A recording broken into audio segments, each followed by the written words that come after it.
Well, the internet has changed for the worse. It's a much more difficult thing to use. Even just Googling was the most like recognizable thing Most on obvious product. Yes, people often so many times their homepage, like if you started a new tab, it would go right to Google because you're like, that's where the internet starts.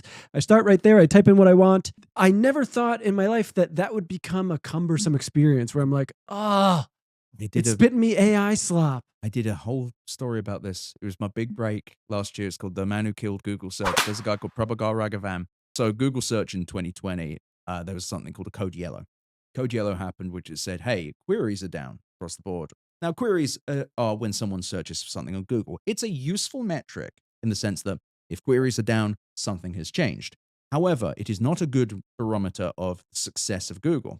And indeed, there was an argument between the head of search, Ben Gomes, and the money people, Jerry Dishler, and a guy called Prabhakar Raghavan, who was the head of ads at the time. Long story short, you can go and read it. Prabhakar Raghavan pushed and pushed and pushed, so they made changes to increase the amount of times that people were searching on Google. You may think, surely changing things to make more searches happen means they made it worse. Completely correct. Prabhakar Raghavan took over Google Search in June 2020. Ever since then, well, things in 2020 went bad for a lot of people, but Google Search specifically really started to take a turn.